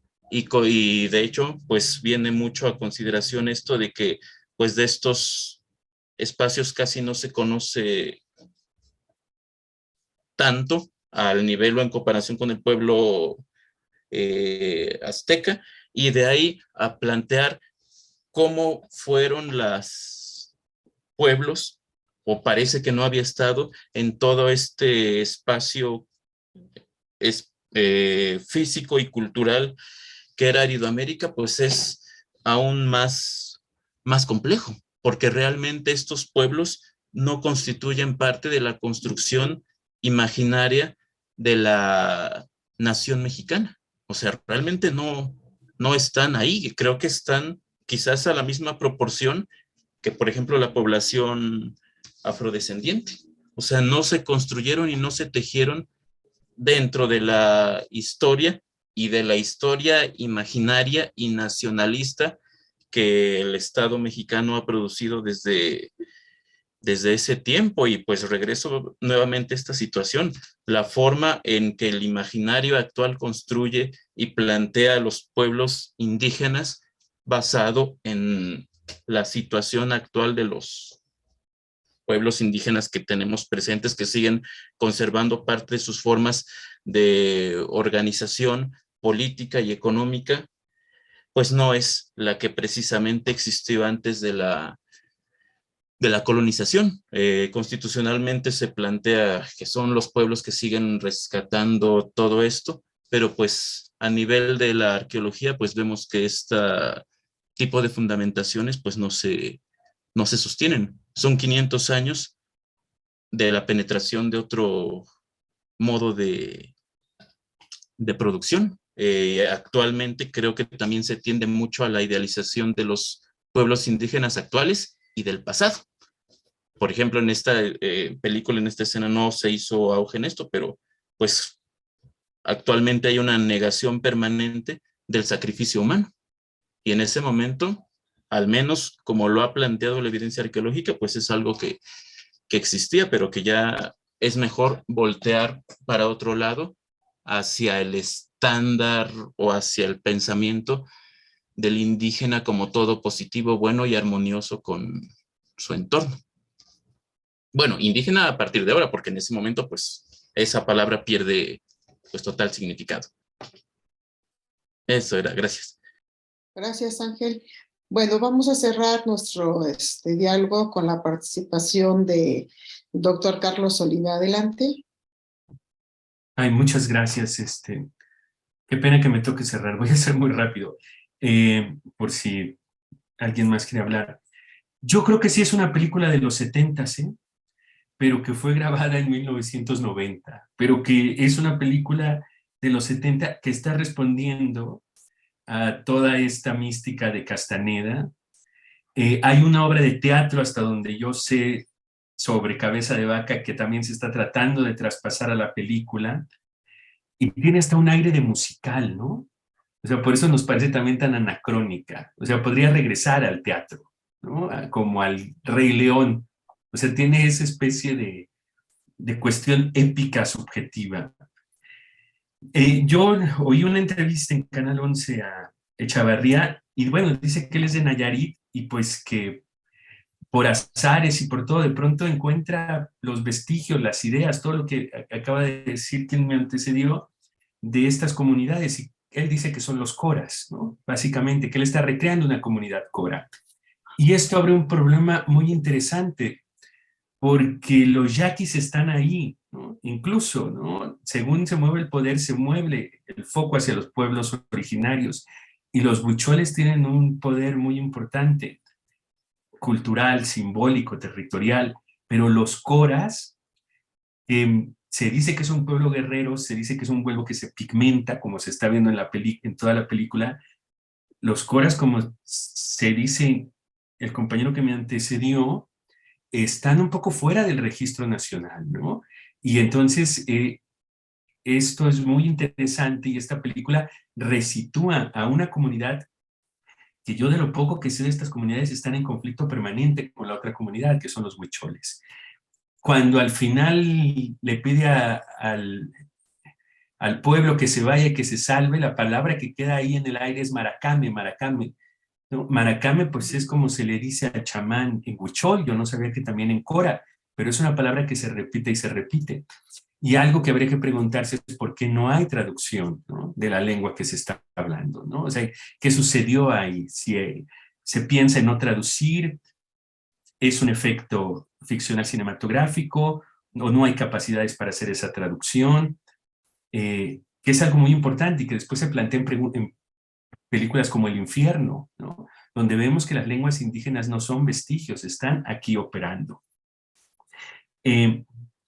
Yo no lo dije, lo debí de haber dicho, ahora que lo dijo Leticia me animo. A mí hace 30 años la película no me gustó y ahora me gustó menos, porque es una película muy difícil, muy complicada. Y yo, por ejemplo, trato cada año de ver una película de Herzog y no me gustan, pero pues las veo por trabajo porque las tengo que estudiar. Yo tengo una hipótesis, no nos gustan, o por lo menos a mí no me gusta, este tipo de cine porque es épica subjetiva, todavía épica moral. Y lo que ahora el gusto está marcando es la épica tecnológica. O sea, nos gustan estas épicas donde nos insertan en la pantalla a través de formas cinematográficas tecnológicas. Y ese es el cine épico que la mayoría del mundo está viendo, porque nos gusta la épica que está manejando, dirigiendo la tecnología, y estas épicas de los 70 para atrás todas son épicas morales que resultan aburridas, inverosímiles, pesadas. Entonces yo creo que por eso el gusto se criba claramente en el mundo hacia una épica tecnológica y no una épica humanística. El comentario de Sosa me parece brillante porque no sé si han visto esta película de Leduc, ¿qué me ves? Y hay una serie de tomas sobre Sosa en un concierto en Nezahualcóyotl, en Neza, donde Sosa tiene la misma mirada, ¿no? Esto es a mí lo que me parece fascinante de Sosa como actor, pero también un poco su desgracia, es que Sosa tiene un rostro que tiene una empatía con su mirada, es una especie de mirada de nostalgia, de tristeza, de saudade, totalmente embonada con su rostro, que le da una potencia cinematográfica increíble. Y en cambio me gusta mucho la aparición de Roberto Cobo, ¿no? Porque Roberto Cobo también es un personaje muy encasillado, como el gran personaje travesti del cine mexicano, y aquí su primera aparición, cuando él va gritando ya enloquecido en el barco, nos muestra que Roberto Cobo tiene otros registros, ¿no? Y bueno, lo de Sosa me parece fascinante que se haya mencionado, ¿no? Sosa me parece no solo un actor, sino un rostro muy bello, ¿no? Y que se ha explorado de manera muy impresionante en la cinematografía mexicana. Diría una última cosita. Yo creo que es casi imposible saber que una película viene de una cooperativa. Es muy complicado, pero esta película aparte tiene muchísimos apoyos transnacionales, ¿no? Entonces, si está la cooperativa en el fondo, su salida es sobre todo por un aparato de poder que en los 90 tiene capacidad de hacer esta película épica, que yo me atrevería a decir que es un poco este grupo que está orbitando alrededor de Octavio Paz, ¿no? Sheridan, después Villoro, etcétera.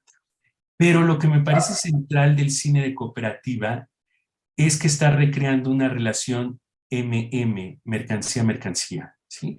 Que no es un cine que parta de tener el capital y a través del capital hacer la mercancía, la película, sino que parte de que no tengo capital y lo que tengo que tener son mercancías para intercambiar con otras mercancías, ¿no? Yo intercambio un guión con un director, con una actriz, con un alfarero, con un sindicato, y esa relación MM, como decía Diana, produce un tipo de obra de arte muy diferente que la que produce la relación dinero-mercancía-dinero, ¿sí?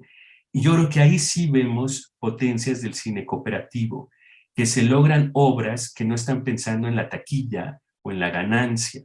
Pueden fracasar, pero son obras que están pensando en intercambios, ¿sí? En intercambios mercantiles simples y no en ser, como le pasa al mismo Echavarría, un éxito de taquilla con su película que hace con Villoro, ¿no? Vivir mata, ¿no? Sí. Pues que ya es una película que está pensada a partir de una acumulación de dinero, ¿no? Para lograr un éxito de taquilla. Pero bueno, otra vez te agradezco muchísimo y aprendo muchísimo de todo lo que han dicho. Pues muchas gracias a todos y todas. Y les recordamos solamente nuestra cita el próximo jueves para ver la segunda película, en este caso Redes. Y pues aquí nos vemos nuevamente para comentar, para dialogar, para intercambiar y aprender juntos. Muchas gracias, buenas noches, que estén muy bien todos. Buenas noches. Muchas gracias. Gracias, Carlos, por tu Hasta generación. luego. Gracias a ustedes, buen fin de semana. Igualmente. Gracias.